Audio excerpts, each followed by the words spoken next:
It's a beautiful day and I'm going to share with you exactly how I catch smallmouth bass in deep water.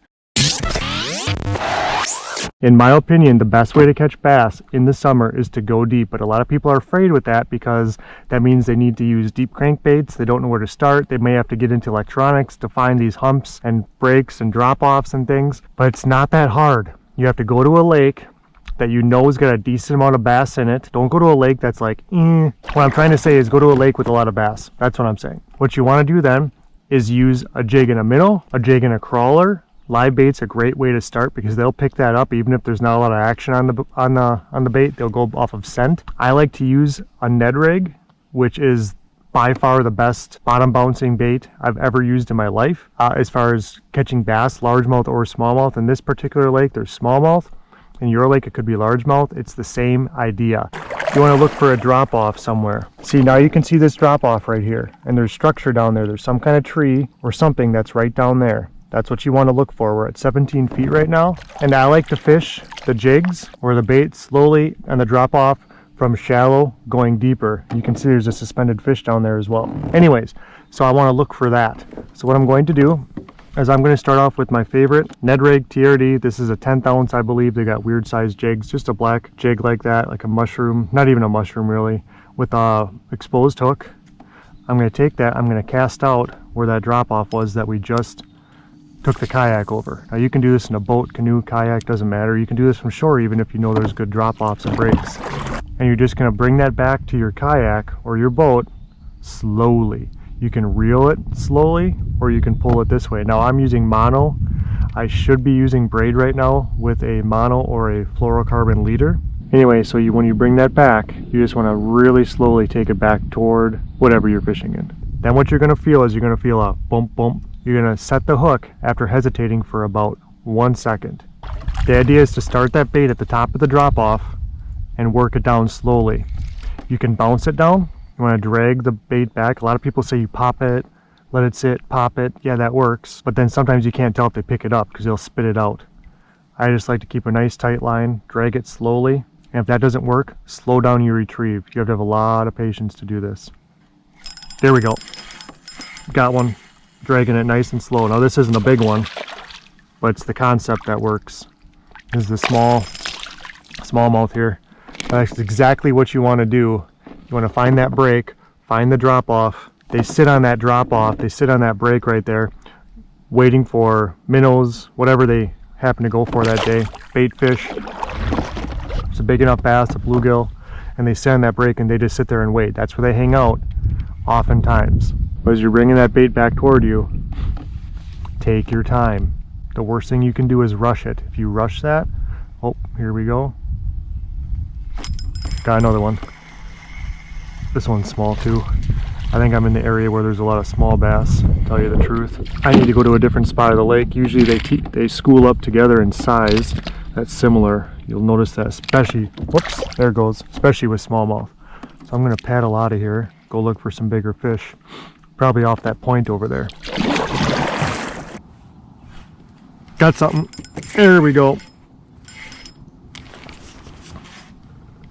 Jig and a minnow on the bottom.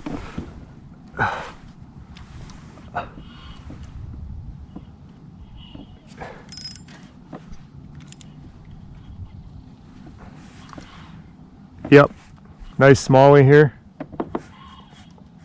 I was putting away my other rod. I left this jig on the bottom. I picked it up and had something, but it got off and it picked it up again. Beautiful bass in this lake.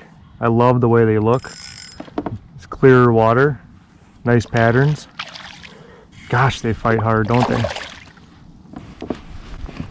There we go. There, that's a nice fish. I mean, anywhere you go, that's a good looking bass right there. Anywhere you go. Yeah, this thing's fight like you wouldn't believe. If you haven't caught a lot of smallmouth bass before, you really should try. I can see a bed right there actually. We're in about 4 feet of water, as you can see on the locator.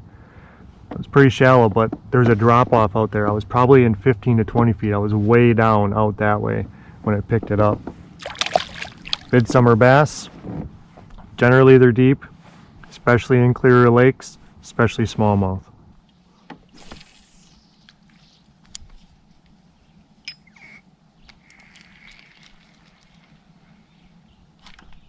Got one.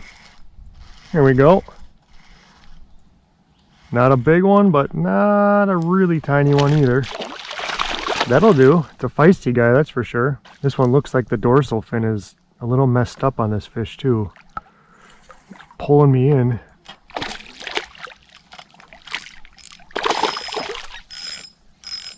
Boy, these things fight all the way to the boat. Oh, I see. Stretched out the bait. Uh-oh. I'll show you guys this fish in a minute.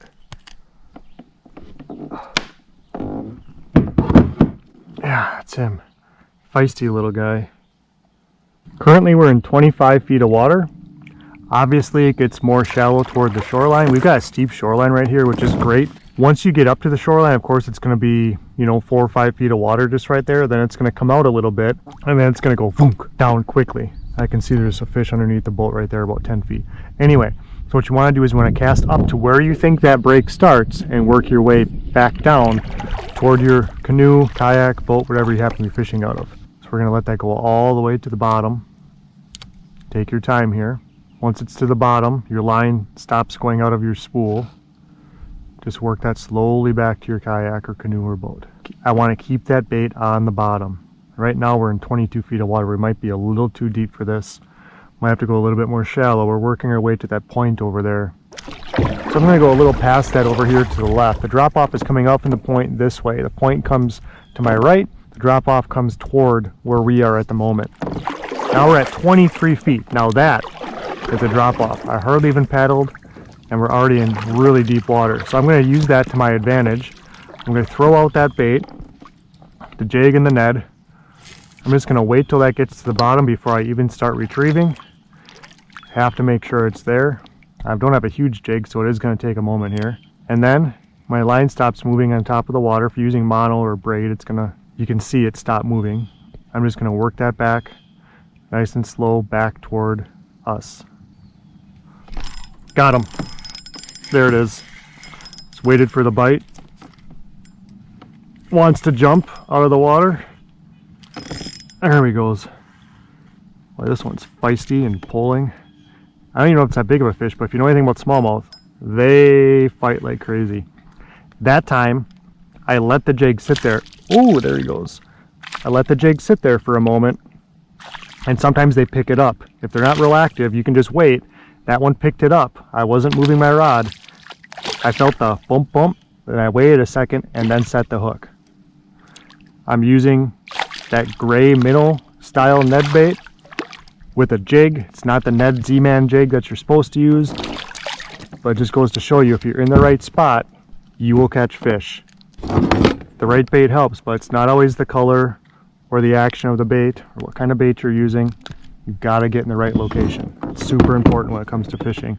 Getting a little better, not bad.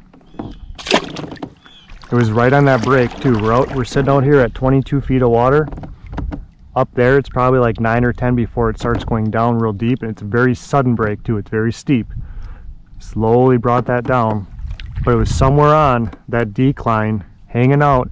You're going to find a lot of videos online explaining the best bass baits, the best smallmouth, the best largemouth, but I think those videos are a little bit too specific. You need to think generally because, in my opinion, in my experience, it's about the situation. So for someone to say these are the 5 top bass baits ever, it's like, well, it depends on the situation, depends how good you are at using them, the time of year, location, main forage, all that stuff. Shallow water, deep water. And we need to focus more on location of fish and fishing good water rather than fishing with specific baits. Just because you have a really good bait doesn't mean the fish are going to bite, because you need to be in the area where fish are. Same with deer hunting. You can have the best bow in the world, but if you're not where the deer are, you're not going to shoot one. Same with fishing. You're not where the fish are, you're not going to catch them. If you're getting value from my content in this particular video, hit that like button. It really helps the channel. I appreciate it. If you like fishing deep water bass and you learn something new, consider subscribing if you haven't already. I'll see you later.